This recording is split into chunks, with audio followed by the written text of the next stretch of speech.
Continuando aí a nossa conversa a respeito dos pilares do tratamento do diabetes gestacional, quando a gente fala, especialmente nesse cenário, é quando a gente entende que 80% dessas gestantes não vão precisar de tratamento com medicação. Eu estou sempre repetindo isso, até para incentivar, né, a importância da gente atentar para os outros pilares aí, né? Então, quais são esses pilares? Vamos de novo relembrar: exercício físico, dieta e medicação para aquelas 20% que vão precisar, tá bom?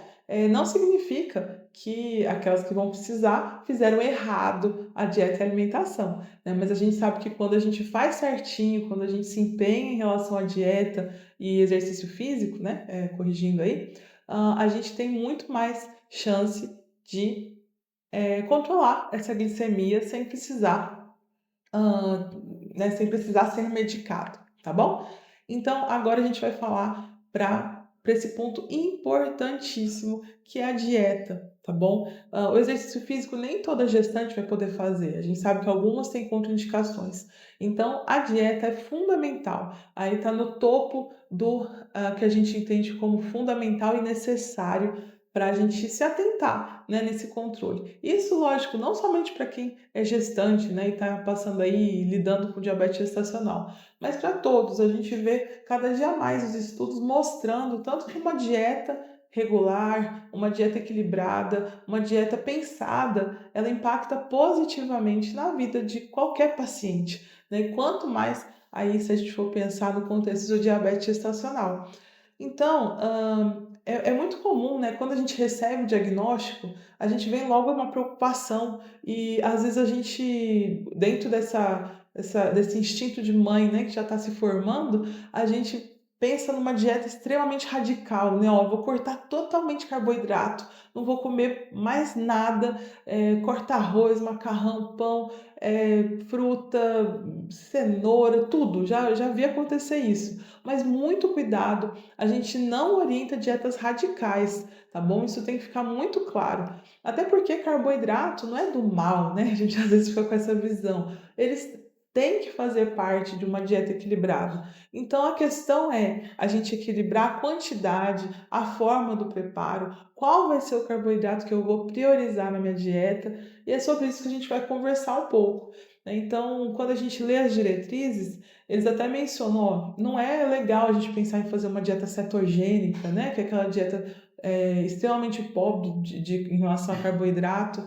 Não é legal a gente pensar em fazer uma dieta low carb muito restrita, até porque essas dietas, elas vão favorecer o consumo de gorduras, né, e as gorduras elas também, vão oferecer riscos no sentido de ter um bebê maior, né, um feto com um peso maior do que o alvo, né. Então da mesma forma que um carboidrato em excesso faz isso, uma dieta rica em gorduras aí de carnes, por exemplo, né, que é o caso da dieta cetogênica, pode fazer com que o feto não cresça de um jeito legal, né, e tenha esse desenvolvimento aí, às vezes prejudicado, né. Então a importância do equilíbrio aí. Então vamos falar um pouquinho sobre quais seriam algumas dicas, né, interessantes quando a gente pensa em dieta. É lógico que a gente sempre vai recomendar que essa paciente procure uma nutricionista para calcular uma dieta mais específica, né, aí para cada trimestre e tudo mais, né. Mas algumas coisas que a gente precisa ter em mente.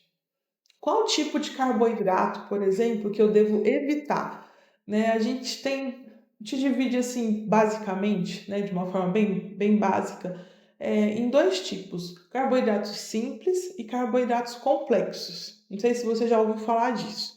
Os carboidratos simples são aqueles que eles vão fazer um pico de glicose muito importante. Então a gente vai ter um aumento de glicemia que é prejudicial, tá? O que é o carboidrato simples? É o doce, por exemplo, é um arroz lá sozinho, é um macarrão, né, lá, sozinho, né, sem ter fibras, um pão francês, né, aquele pão de padaria. Enquanto o carboidrato complexo é aquele que vem em alguns vegetais, alguns legumes, né, aquele que está nas fibras, está nas castanhas. Esse carboidrato complexo, que está nas fibras, nas castanhas, nas frutas com fibra associada, né, aveia, por exemplo, também. ele é um carboidrato que ele não faz esse pico de uma vez. Então a gente tem um aumento da glicemia que é gradativo, é mais suave ao longo do dia. E isso é extremamente interessante para o controle da minha glicemia. Então eu nunca vou favorecer o consumo do carboidrato simples, eu vou reduzir o consumo dos carboidratos simples e tentar aumentar o consumo do que a gente chama de carboidratos complexos, tá bom? Isso ajuda bastante. No e-book a gente vai ter algumas listinhas lá para você ter uma ideia de quais são os carboidratos simples, quais são os complexos, aquele que a gente vai favorecer, tá? E outra coisa interessante é a gente lembrar de evitar comer o carboidrato sozinho. Como assim sozinho, né? Por exemplo, eu vou tomar meu café da manhã lá. Comprei um pão integral, e vou passar uma manteiguinha lá um pouquinho e vou comer. Isso não é tão legal, quando a gente compara, por exemplo, a você comer um pão, pode manter esse pão, né, como eu falei, o carboidrato faz parte aí de uma dieta balanceada, mas colocar junto a ele uma fibra, né, sei lá, colocar junto com ele uma proteína, tá. As fibras e a proteína, elas dão a mão lá para o carboidrato e impedem que faça um pico, tá? Então, quando eu como esses itens juntos, tá? É muito melhor do que eu comer o carboidrato isolado, né? O carboidrato sozinho, tá bom? Então, isso aí evita fazer picos de glicemia. Outra coisa em relação a isso, né, nesse sentido, é a ordem do consumo. A gente já tem alguns estudos que mostram que é mais interessante que a gente coma primeiro as fibras, né? Então, eu vou lá almoçar. Primeiro eu vou comer minha salada, vou comer meus legumes. Em segundo lugar, que eu como a proteína, né? Então, eu vou comer lá minha carninha, vou comer meus ovos. Em terceiro lugar, que a gente passe para o carboidrato, por exemplo, lá o meu arroz, o meu macarrão, tá? Isso ajuda também, essa ordem aí da alimentação também é interessante, tá bom? Então, isso daí são coisas para a gente ter em mente e a gente observa muito, especialmente quando a gente está fazendo as medidas de glicemia, né? Como que é o impacto disso na alimentação, né? Então, aquela glicemia que eu vou medir 1 hora depois da alimentação, ela vai mostrar bastante isso. Como é que está a minha dieta? Será que está adequada do ponto de vista de quantidade, de qualidade, é o que eu estou comendo junto com esse carboidrato. Então, lembrar disso. Carboidrato não é para ser retirado, mas ele tem que realmente ser manejado. E eu vou dar preferência para os carboidratos com mais fibras. Né? A gente fala dos integrais, dos cereais, né? Então, com cuidado, porque a gente sabe que no mercado às vezes tem alguns itens que se intitulam integrais, mas não são, tá? Então a gente tem que ter um cuidado em relação a isso e a gente vai sentindo também, conforme as medidas vão dando, conforme os resultados aí. Sempre tem que olhar para a dieta e sempre tem que pensar o que eu preciso ajustar.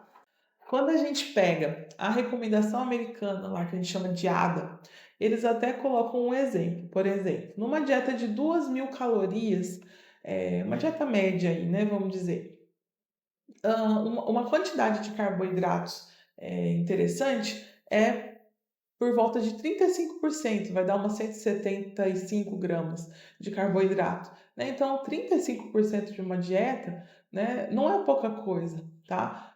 Então a gente tem que realmente trabalhar essa visão. Lógico que a gente vai precisar cortar aí o docinho, os açúcares, né, aquele consumo escancarado, né, dos carboidratos simples especialmente, realmente a gente vai ter que deixar ele de lado, vai ter que ser a exceção da exceção, em alguns casos a gente até realmente corta completamente, tá? Mas o carboidrato complexo, esse carboidrato bem ajustado na dieta, ele vai ser consumido e vai ser positivo para o crescimento do seu bebê, né? Para você, para o seu bem-estar, para o seu corpo também se manter, né? Aí tem tanta transformação acontecendo. Se a gente tira esse carboidrato, se a gente consome numa quantidade muito baixa, realmente a gente coloca em risco, em outros sentidos aí, o nosso bebê e o nosso próprio corpo, tá? Então, a gente precisa ter isso em consideração.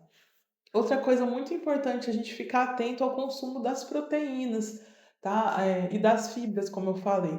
As proteínas a gente muitas vezes negligencia, tá. Então eu sei que no começo da gestação, às vezes: "Ah, tô ouvindo essa aula, tô com nauseando, tô com enjoo", né. Então é tentar encontrar qual proteína que você vai aceitar melhor, para colocar aí em todas as refeições ou a maioria, pra, pelo menos aí umas 3, 4 vezes ao dia, para a gente poder ter reserva para ganho muscular, né, para a gente preservar a musculatura e para a gente poder, ajudar nessa questão de evitar os picos, né, de glicemia, tá bom? Então a gente tem que se atentar a isso. Então é ver qual que tem a melhor aceitação, diminuir as carnes gordurosas, né, lembrar que o ovo aí pode ser uma boa fonte, especialmente a clara, né, a gente prioriza bastante o uso da clara e usar a criatividade. Em algumas gestantes é indicado até o consumo de whey, né, e isso ajuda muito a bater aí as metas de proteína e realmente é olhar com carinho para a dieta e não somente ficar com essa ideia de que eu vou cortar todos os carboidratos e vai dar tudo certo, tá bom? Então, muito cuidado com isso.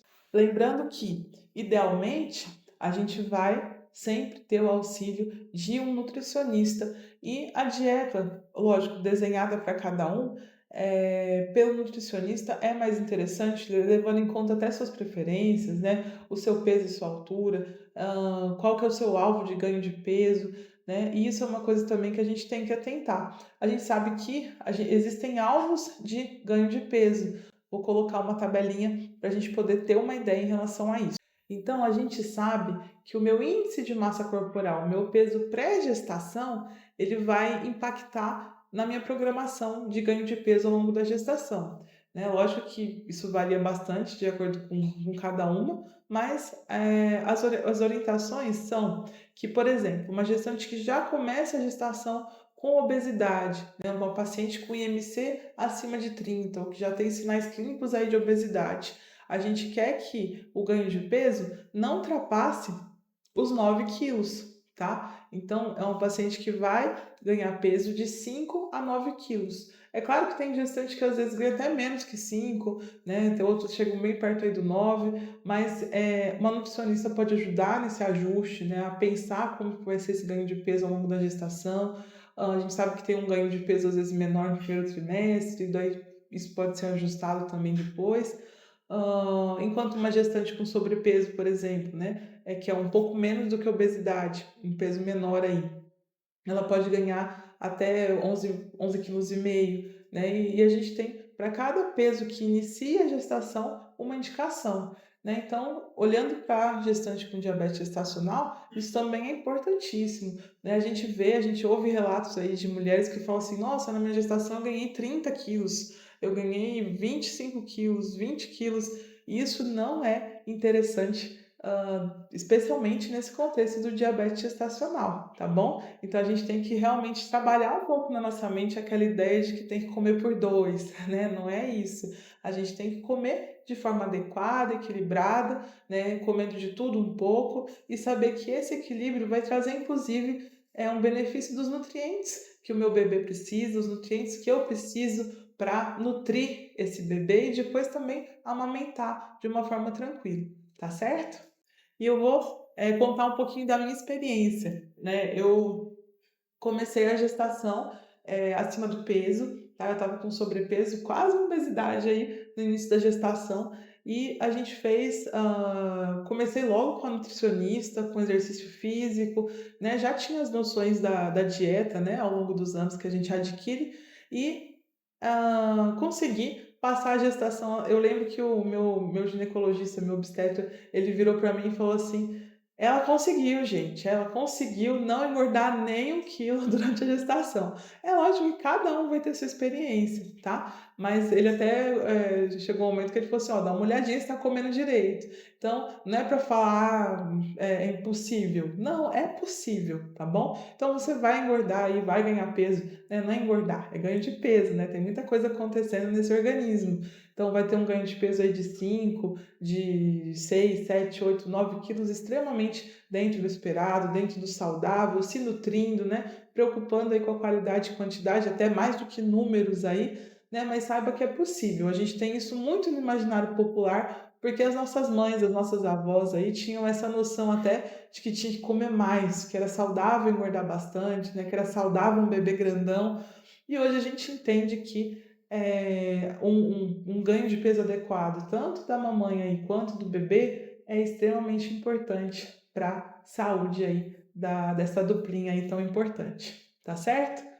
Então a gente finaliza aqui. Vou falando aos poucos um pouquinho do meu exemplo também, porque é interessante. Mas são centenas de mulheres aí que passam por isso, cada uma com a sua experiência. E quando a gente cuida, essa experiência é muito boa, muito positiva, e é o que a gente quer, né? Um desfecho feliz aí no parto de um bebê saudável. Até a próxima aula.